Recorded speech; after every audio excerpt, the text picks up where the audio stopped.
21번입니다. 화재를 잘 일으킬 수 있는 일반적인 경우에 대한 설명 중에서 틀린 거.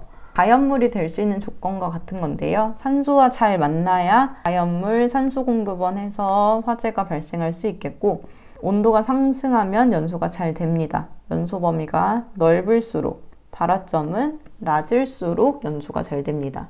발화점이라고 하는 것은 어떤 물질의 발화점이 A고 어떤 물질의 발화점이 B다라고 하면 온도는 낮은 곳에서 높은 곳으로 올라갑니다.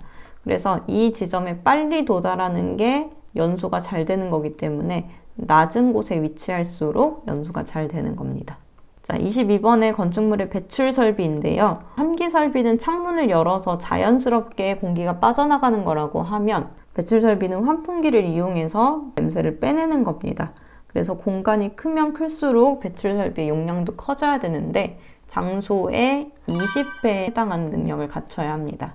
다음 23번입니다. 외벽이 내화 구조인 저장소. 저장소는 150제곱미터가 1소요 단위고 비내화 구조일 때는 75제곱미터가 1소요 단위죠.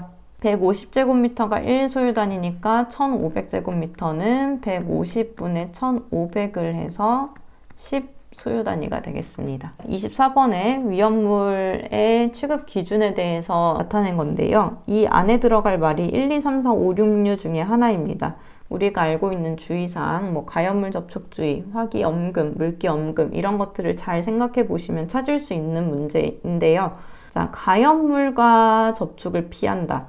가연물 접촉주의 1류 아니면 6류죠. 근데 보기에 1류가 없어요. 그러니까 6류인 4번이 답이 되겠고, 만약에 1류가 답이 되려면 여기에는 가연물과의 접촉, 혼합이나 분해를 촉진하는 물품의 접근 또는 과열, 충격, 마찰을 피한다까지 들어가야 됩니다.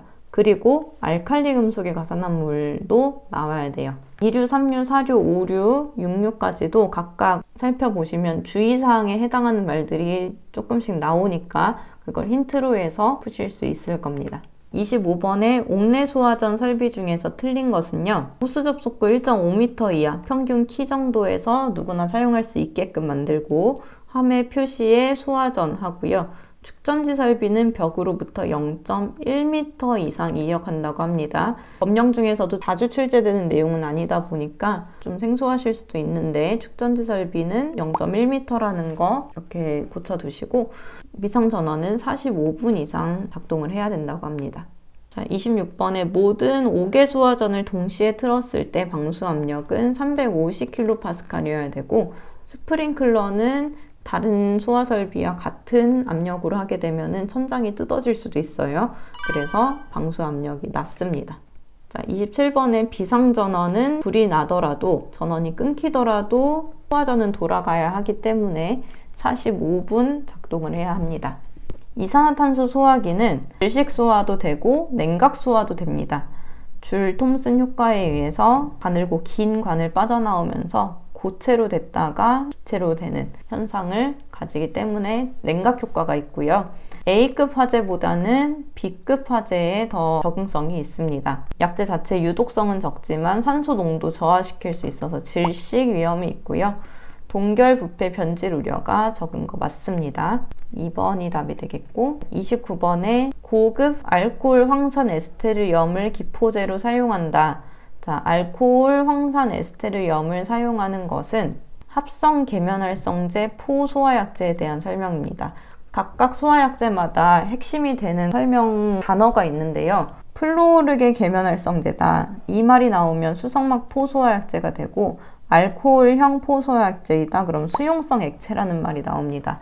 그런 식으로 합성 계면활성제 포소화약제에는 알코올 황산 에스테르염이라는 단어가 나옵니다. 30번에 IOO, IG는 불활성가스라는 단어의 약자고요. OO는 질소, 아르곤, 이산화탄소가 앞에서부터 5대5로 섞여 있다는 뜻입니다.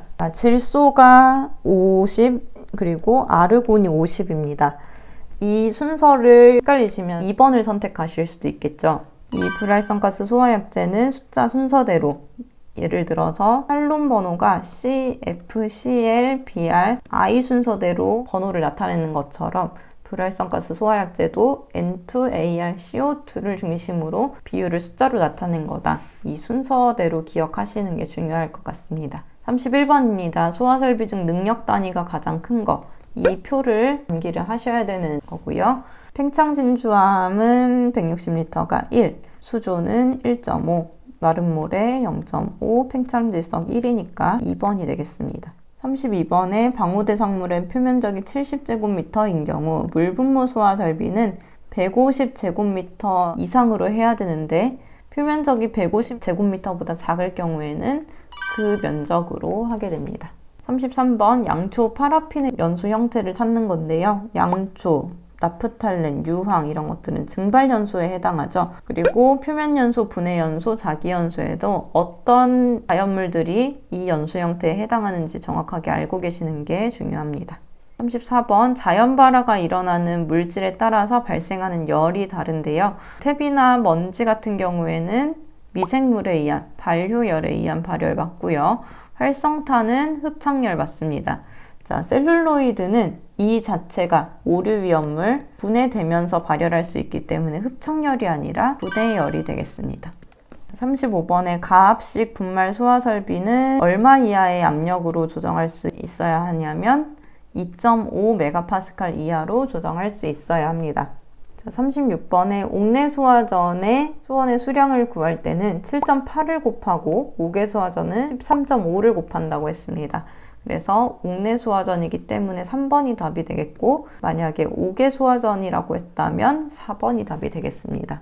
자, 37번에 옥내 소화전 설비에서 부착면과 15도 이상의 각도가 되는 방향으로 10m 이상 떨어진 곳에서 소화전 위에 여기에 소화전이 있다고 멀리서도 이렇게 볼 수 있는 표시등이 부착되어 있어야 합니다.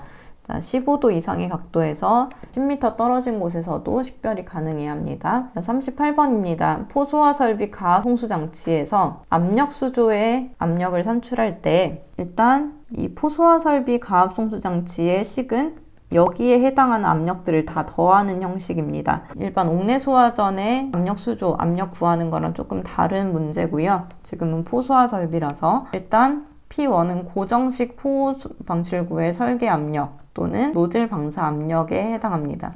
1, 2, 3, 4번에 지금 없고요. 자, 배관의 마찰 손실 수두압 P2에 해당하는 부분입니다.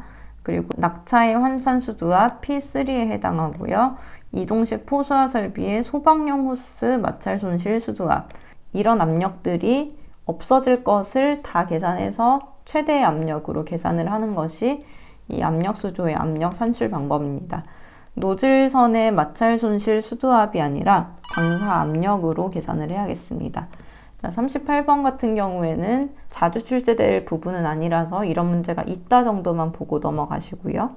39번에 분말 소화약제로만 나타낸 것은 탄산수소 나트륨과 탄산칼륨, 인산암모늄 1종, 2종, 3종이라서 4번이 답이 되겠습니다. 4번입니다. 위험물 저장소에서 화재가 발생했을 때 물을 사용해서 소화할 수 있는 것들 1번은 산소 발생하기 때문에 안 되고 2번은 아세틸렌 발생해서 안 됩니다. 3번은 메탄 때문에 안 되고 황리는 물속에 저장이 가능합니다. 유황도 그렇고요. 이황화탄소도 물속에 저장 가능합니다.